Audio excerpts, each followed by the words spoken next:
హనుమకొండ కలెక్టరేట్లో జరిగిన SC ST commission సమీక్ష సమావేశంలో కమిషన్ చైర్మన్ బక్కి వెంకటయ్య అధికారులకు కీలక ఆదేశాలు జారీ చేశారు. ఎస్సీ ఎస్టీల భూ సమస్యలు, అట్రాసిటీ కేసులు, సంక్షేమ పథకాల అమలు, సప్లైన్ నిధుల వినియోగం, బ్యాక్లాగ్ పోస్టుల భర్తీపై సమీక్షించారు.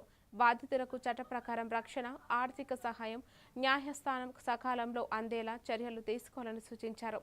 ప్రతి 3 నెలలకు విజిలెన్స్ కమిటీ సమావేశాలు నిర్వహించి పెండింగ్ సమస్యలను త్వరితగతిన పరిష్కరించాలని ఆదేశించారు. మా జిల్లాను పెండింగ్ జిల్లాగా చూసుకుంటే బాగుంటుందమ్మా. లాంగ్ బ్యాంక్ కొంచెం స్పెషల్ డ్రైవ్ ద్వారా కలెక్టర్ గారు సహకారం తీసుకోండి. ఏదైనా ఏపీఎస్ఎల్ రిపోర్ట్ పెండింగ్ ఉన్నా, క్యాష్ సెటిల్ పెండింగ్ ఏమైనా ఉన్నా, ఇంకేమైనా ప్రాబ్లమ్స్ ఉన్నా చార్ట్అవుట్ చేసే ప్రయత్నం చేయమని చెప్పి నేను డైరెక్షన్ ఇస్తా ఉన్నాను మేడం. తప్పకుండా చేయాలని చెప్పి నేను కోరుతా ఉన్నాను. మరి ప్రతి నెల చివరి వారంలో ఈ యొక్క సమావేశంలో అందరు తహసీల్దార్లా ఉన్నారు, మరి పోలీస్ శాఖ, రెవెన్యూ శాఖ ఉన్నారు, మరి గౌరవ కలెక్టర్ గారు ఉన్నారు. ప్రతి నెల చివరి వారంలో సివిల్ రేట్ తప్పకుండా జరపాలి. అది కూడా మొక్కుబడిగా కాకుండా ఊరు సెంటర్లో ఏర్పాటు చేయాలి.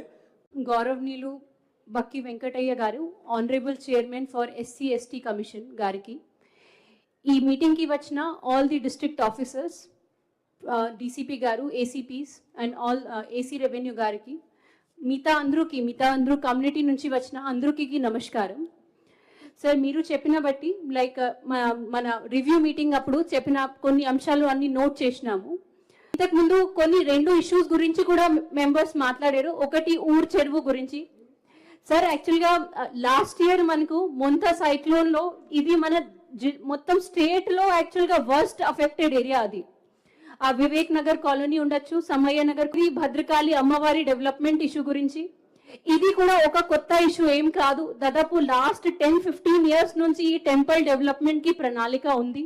అప్పుడు నుంచి ఎంత ఫండ్స్ వస్తుంది, ఎంత డెవలప్మెంట్ అంటే మన వారంగల్ కోసం ఒక భద్రకాళి టెంపుల్ ఎవరైనా బయట నుంచి కూడా వచ్చిన వాళ్ళు